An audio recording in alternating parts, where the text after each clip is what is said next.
Assalamualaikum. This is Maroof Khan. Welcome back to another video. I hope you all are doing well.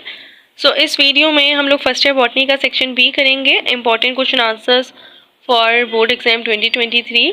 Doctor Ali Asghar के ये important questions हैं और इंशाल्लाह ये 3 पार्ट होंगे आई थिंक, क्योंकि ये 30 to 35 क्वेश्चंस हैं. एंड मोस्ट प्रोबेबली इस वीडियो में तो हम 10 क्वेश्चंस करेंगे. आगे हम कोशिश करेंगे कि 10-10 करके कर लें या फिर 20 कर लें.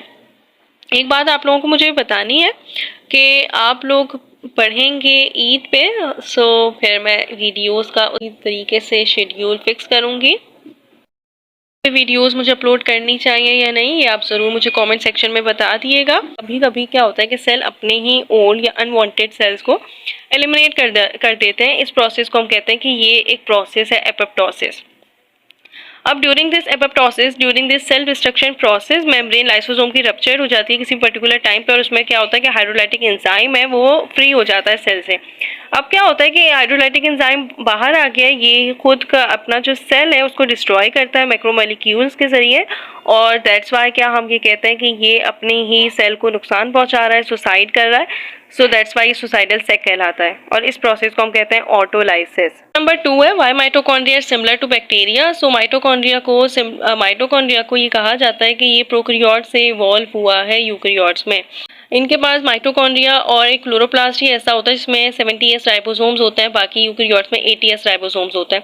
सो ये इसलिए सिमिलर होता है बैक्टीरिया से क्योंकि इसकी कुछ स्ट्राइकिंग सिमिलरिटीज़ होती हैं बैक्टीरियल सेल से. लाइक इनके पास अपना डीएनए होता है जो सेपरेट हो जाता है from the DNA found in the nucleus of the cell, और फिर बोथ ऑर्गेनील जो क्लोरोप्लास्ट हैं और जो माइटोकॉन्ड्रिया है वो यूज़ करते हैं डीएनए को to produce many proteins enzymes जो रिक्वायर्ड होती हैं फॉर देयर फंक्शन. इसकी ये भी कहा जाता है कि माइटोकॉन्ड्रिया सेमी ऑटोनॉमस है, मतलब 50% अपने पे डिपेंड करता है, 50% दूसरे पे. तो ये दैट्स वाई ये कहते हैं कि ये इवॉल्व ही हुआ है. इनके पास राइबोसोम्स की तरीके के इनके पास प्रोकैरियोट्स के तरीके के राइबोसोम्स होते हैं और ये बिल्कुल बैक्टीरियल सेल की तरह होते हैं. इनके पास 50% अपना डीएनए होता है. सो दैट्स वाई ये सिमिलर होते हैं बैक्टीरिया से.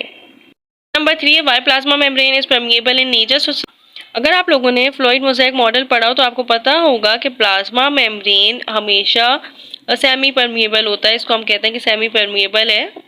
तो ये इसलिए होता है क्योंकि इनके पास एक स्पेसिफिक चैनल प्रोटीन्स होती हैं, कुछ स्पेसिफिक मॉलिक्यूल्स ही हैं जो पास हो सकेंगे इस प्लाज्मा मेम्ब्रेन से, इस सेल मेम्ब्रेन से.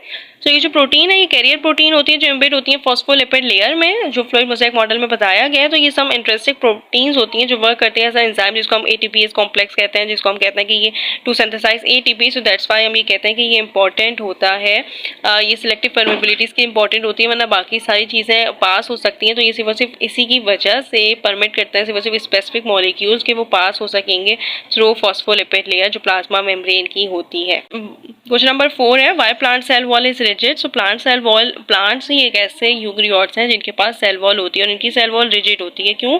क्योंकि सेकेंडरी सेल वॉल के जरिए. इसका ये मतलब होता है कि इनके पास एक एडिशनल कंपोनेंट होता है, लिग्निन होता है. सो इसकी वजह से जो सेल वॉल होती है वो रिजिड हो जाती है, परमानेंट होती है, और इसकी सेल वॉल की वजह से प्लांट सेल डिस्ट्रॉय नहीं हो सकता क्योंकि ये रिजिड इन स्ट्रक्चर होता है. How prokaryotes ribosome is different from eukaryotic ribosomes. So size of ribosomes eukaryotic cells का लार्ज होता है प्रोकैरियोटिक सेल से. लाइक इनके 80s होते हैं तो यूकैरियोट्स के 80s होते हैं तो प्रोकैरियोट्स के 70s होते हैं. सो क्या होता है कि इनके पास लार्जर सब यूनिट होता है 60s का और स्मॉलर यूनिट होता है 40s का. तो ये कितने हो रहे हैं 100 होता है. Attachment as a single unit ये बिकेम 80s पार्टिकल्स हो जाते हैं, जबकि प्रोकैरियोट्स में 70s होते हैं. ईच ऑफ विच कंसिस्ट करता है 50s जो लार्जर होता है, जबकि 30s क्या हो गया स्मॉलर हो गया. अगर आप इन दोनों को प्लस करें तो ये 80 बन जाता है, और फिर मर्ज होके ये अटैचमेंट जो होती है सिंगल यूनिट की वो बिकेम हो जाते हैं 70s में. सो दैट्स वाई हम कहते हैं कि प्रोकैरियोटिक राइबोसोम डिफरेंट होते हैं यूकैरियोटिक राइबोसोम्स में. नंबर 6 है why mitochondria is called the power house of the cell. So mitochondria tiny organelles होते हैं, साइटोप्लाज्म में प्रेजेंट होते हैं. हम इसलिए कहते हैं कि power house of the cell है क्योंकि ये एनर्जी को स्टोर कर लेता है और जब भी ऑर्गेनिजम्स को नीड होती है तो फिर रिलीज कर देता है एनर्जी को. लाइक क्या होता है कि ये सेमी ऑटोनॉमस होता है, इसके पास अपना डीएनए होता है, तो ये एंजाइम वगैरह को खुद प्रोड्यूस कर सकता है. अब क्या होगा कि इनके पास सेलुलर रेस्पिरेशन होती है. अगर आपने देखा हो तो माइटोकॉन्ड्रिया एरोबिक रेस्पिरेशन का सेंटर है. तो इस प्रोसेस में माइटोकॉन्ड्रिया रेफर करता है कि power house of the cell है क्योंकि एनर्जी को स्टोर कर लेता है और फिर रिलीज करता है जब भी ऑर्गेनिजम्स को नीड होती है. क्वेश्चन नंबर 7 है, why is chloroplast called energy converting organelle. So chloroplast को एनर्जी कन्वर्टिंग ऑर्गेनील इसलिए कहते हैं क्योंकि क्लोरोप्लास्ट में ही क्लोरोफिल होता है, यहीं पे फोटोसिंथेसिस अकर होती है, मेसोफाइल सेल्स में होती है क्योंकि मेसोफाइल सेल्स में क्लोरोफिल होता है। सो क्या होगा कि ये कैप्चर करता है लाइट एनर्जी को, कन्वर्ट करता है लाइट एनर्जी को into chemical energy by the process of photosynthesis और फिर प्रोड्यूस करता है ग्लूकोज ऑर्गेनिक कंपाउंड को।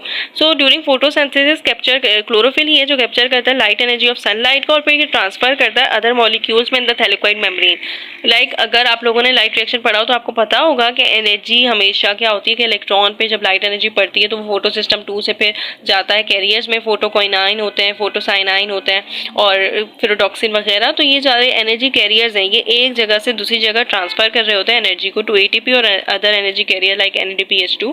सो हम इसीलिए इनको कहते हैं कि एनर्जी कन्वर्टिंग ऑर्गेनील्स हैं क्योंकि इनमें फ्लो ऑफ एनर्जी हो रही होती है from one to another. It है what are the symptoms of AIDS. So symptoms of AIDS बताने थे। इसमें क्या होता है कि कुछ प्रोमिनेंट सिम्टम्स अपेयर नहीं होते बिगनिंग में, बट आफ्टर सेवरल मंथ्स या ईयर्स अपेयर होना शुरू हो जाते हैं। लाइक क्या होता है कि नहीं आ रहे लेकिन फिर फ्लू वगैरह शुरू हो जाता है, सिम्टम्स अकर होते हैं कि अर्ली स्टेज में इम्यून सिस्टम बहुत डैमेज हो जाता है, like pneumonia, fever, diarrhoea, night sweat, ये सारे के सारे डेवलप होते हैं और ये पहली स्टेज होती है। अब क्या होगा कि इसमें वो भी इसमें लॉस ऑफ इम्यूनिटी ऐसी होती है कि सिंड्रोम, स्किन कैंसर, लाइक दूसरे कैंसर वगैरह भी डेवलप हो सकता है। इसकी सिम्टम्स ऑफ एड्स में ये भी आता है कि ब्रेन सेल्स को इफेक्ट करता है, इसकी वजह से मेंटल डिमेंट या मेमोरी लॉस हो सकती है और बहुत सारे सिविल फैक्टर्स भी देखने को मिलते हैं। क्वेश्चन है what is the prevention and the control of AIDS. तो ये है, इसका सबसे बड़ा ये है कि कोई भी अभी तक वैक्सीन ऐसी आई ही नहीं है जो प्रिवेंट कर सके या फिर ट्रीट कर सके HIV को। लोगों को एजुकेट किया जाए अबाउट HIV, वैक्सीन वगैरह के बारे में वो कहना चाहे क्योंकि लोग सिरिंजेस वगैरह जो निडल्स होती हैं वो यूज़ कर लेते हैं, तो उनको स्टरलाइज करके यूज़ करें। और सबसे बड़ा ये होता है कि क्योर नहीं है इस डिजीज़ का, तो sharing needle should be avoided और स्प्रेड यही हो सकता है कि प्रिकॉशनरी मेजर्स वगैरह बताए जाएँ। नॉन लिविंग कैरेक्टर्स बतानी है वायरस की। तो ये वायरस को नॉन लिविंग एंड लिविंग के बिटवीन कंसिडर किया जाता है क्योंकि ये लिविंग होता है इनसाइड द लिविंग सेल। अगर ये लिविंग सेल में आ जाएगा तभी ये लिविंग कंसिडर होगा। तो इनके पास DNA और RNA होता है। और का ये मतलब होता है कि किसी वायरस में DNA होगा तो उसमें RNA नहीं होगा, और अगर किसी वायरस में RNA है तो उसमें DNA नहीं होगा। इनके पास इंटरसेलुलर ऑब्लिगेट पैरासाइट्स होते हैं, लाइक ये डिपेंड करते हैं अपने लिए, ये पूरे होस्ट पर डिपेंड करता है।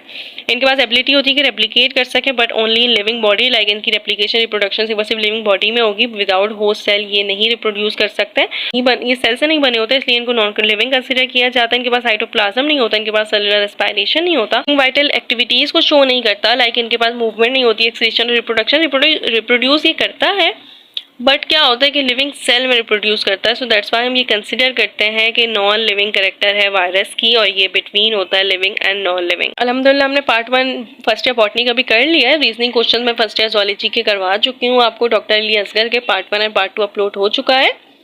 इंशाल्लाह हम लोग करेंगे, मैं कोशिश करूँगी कि परसों मैं वीडियो कोई अपलोड कर दूँ। कल का तो मुश्किल लग रहा है, आप लोग भी ईद में बिजी होंगे। All the best to all of you. Allah हाफिज़।